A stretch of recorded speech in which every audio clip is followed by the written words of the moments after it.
നമസ്കാരം. നമ്മുടെ B S ഐയുടെ വിശേഷങ്ങൾ തുടരുകയാണ്. ബി എസ് ഐയിൽ ഒരു മനോഹരമായ ഫംഗ്ഷനുണ്ട്. ഇപ്പോൾ ഒരു പേഷ്യൻ്റ് അഡ്മിറ്റ് ആയതിനു ശേഷം അവരുടെ കുറച്ച് റെക്കോർഡ്സ് ഒക്കെ നേഴ്സസിനെ കാണിക്കുന്നു, അല്ലെ ഡോക്ടറെ കാണിക്കുന്നു. ഡോക്ടർ അപ്പോൾ കണ്ടു, പക്ഷേ അത് ഫർദർ റെഫറൻസിന് ഉണ്ടായിരുന്നെങ്കിൽ കൊള്ളാമായിരുന്നു. പക്ഷേ അത് പേഷ്യൻറ്റിൻ്റെ കസ്റ്റോഡിയൻഷിപ്പിലുള്ള ഡോക്യുമെൻ്റാണ്, നമ്മുടെ ഹോസ്പിറ്റലിൻ്റെ ഡോക്യുമെൻ്റ് അല്ല. കുഴപ്പമില്ല. നമ്മുടെ ബി എസ് ഐയിൽ ആ പേഷ്യൻ്റെ ഫയൽ ഓപ്പൺ ആയിരിക്കുമ്പോൾ മെനു ഓപ്പൺ ചെയ്യാൻ അറിയാമല്ലോ നമുക്ക്. ആ മെനുവിൻ്റെ സെക്കൻഡ് ലാസ്റ്റ് റോയിൽ നമുക്ക് റൈറ്റ് സൈഡിലായിട്ട് ഫയൽ അപ്ലോഡിങ് എന്ന് പറഞ്ഞൊരു ഓപ്ഷൻ കാണാൻ പറ്റും. അതിൽ ക്ലിക്ക് ചെയ്യുമ്പോൾ ഗാലറിയിൽ നിന്നാണോ ക്യാമറയിൽ നിന്നാണോ എന്നൊരു സെലക്ഷനിലാണ് വന്ന് നിൽക്കുക.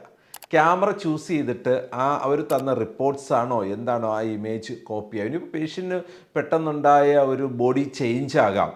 അത്തരത്തിലൊരു ഇമേജായിട്ട് ക്യാപ്ചർ ചെയ്യാൻ കഴിയുന്ന എന്തും ഈ അഡ്മിഷൻ സമയത്ത് ഫുള്ള് റെഫറൻസിനായിട്ട് അവിടെ നിന്ന് ക്യാപ്ചർ ചെയ്തിട്ടുണ്ടാവും. ഇനി ഗാലറിയിൽ നിന്ന് ഒരെണ്ണം അപ്ലോഡ് ചെയ്യണമെന്നുണ്ടെങ്കിൽ പേഷ്യൻറ്റിനെ നമ്മൾ കണ്ട സമയത്ത് പേഷ്യൻ്റെ ഒരു ബോഡി ചേഞ്ചോ മറ്റോ നമ്മളൊരു ഫോട്ടോ ആയിട്ട് എടുത്ത് നമ്മുടെ മൊബൈലിൽ അല്ലെ ടാബിൽ ഉണ്ട് എന്ന് വിചാരിക്കുക, അവിടെ ഗാലറിയിൽ നിന്ന് അപ്ലോഡ് ചെയ്യാം. പേഷ്യൻ്റ് ഫയൽ അപ്ലോഡിങ്ങിന് IP വളരെ മനോഹരമായ ബി എസ് ഐയിലെ ഒരു ചെറിയ ഫീച്ചറാണ്.